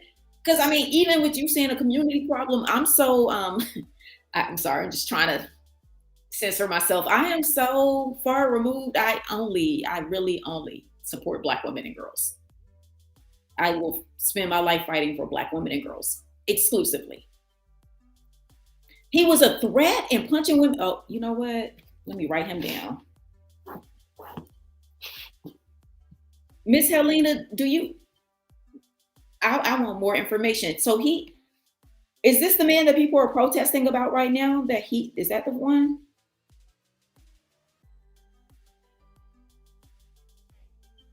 Yep, Michi, you sure have. I appreciate you. I'm so grateful. Well, I'll look into this Jordan Neely arrest, and because Miss Helena's given us said he was punching a woman. He had 42 arrests. Okay, I can look at it, and if I got the energy, I'll try to come back tonight so we can analyze it. But I was to say, I was to say, yeah, I'm gone. I'm gone from all of that. But yeah, absolutely. Again, someone causing harm in the community toward Black women. We're going to analyze it, deconstruct it to look and see if any type of impunity was applied, because we need the world to get comfortable with protecting Black women. So I'll check it out. I didn't even know, I'm going to be honest. I was just thinking, I can't do the protests. I just can't. But I can't believe this man was beating women. So now I'm really confused. I'm gonna have to go research all of that. So send me that article and I'll check that out. I didn't realize he was a nuisance like that. Oh my goodness. Once I just saw all the info, I was like, oh, that's not the pro Black women and girls category. But now I know that it does involve us. Thank you so much for telling me. Oh, I'm so grateful. Y'all, jury family, I'm so grateful for y'all. It's Friday. Y'all know that sunshine. I don't know, the sun be giving me good energy, make me feel good, but I'm just so hyped up for no reason. High off life.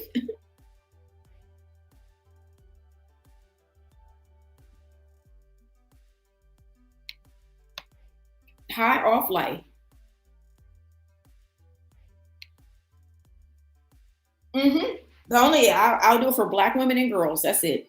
That's my support system. Because throughout the course of my life and in my present day life, if I need to call someone or if I need something or an emergency, I'm calling a Black woman.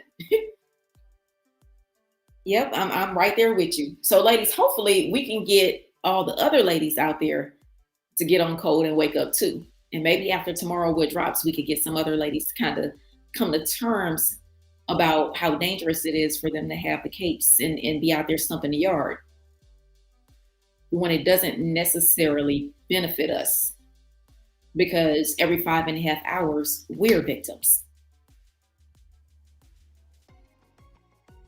Ms. Helena said he was a whole community problem. Got you. Oh, okay. So he was terrorizing everybody.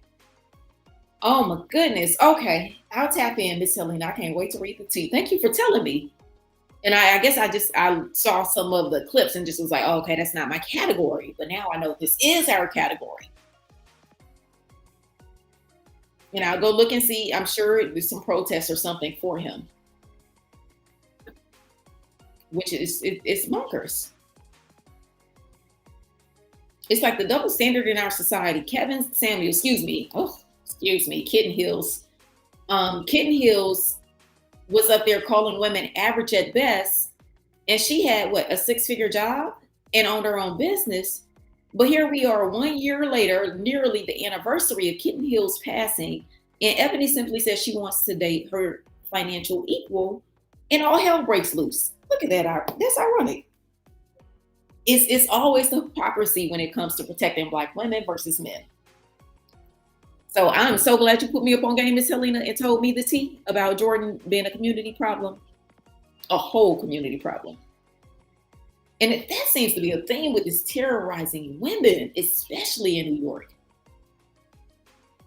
That's why I say, dear Black women, call the police.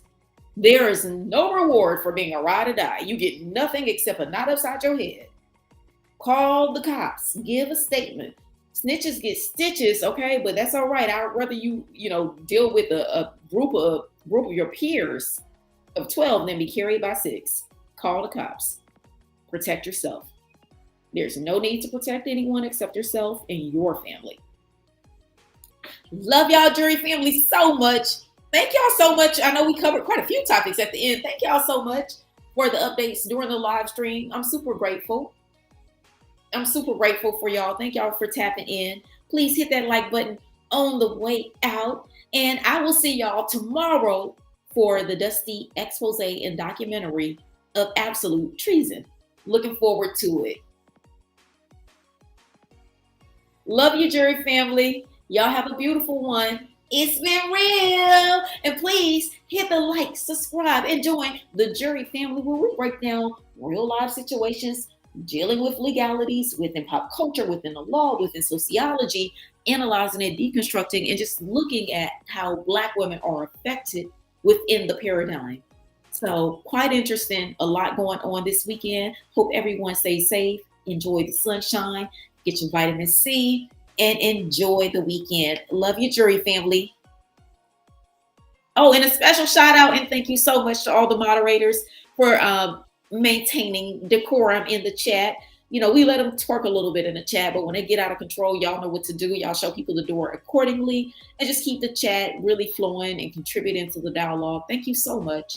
And a lot of the moderators are day one Kourt Chronicles supporters. Thank y'all so, so much. Michi, thank you so much for being a day one Shanquella supporter. Carissa, girl, you better come back tomorrow for live because you're going to make me laugh this whole live. I had to put it on mute a few times because your comments had me cracking up.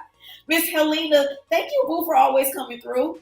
And thank you for putting me on game about Jordan Neely so we can look at that and his, conduct within the community. Y'all have a beautiful weekend, everybody. Love y'all.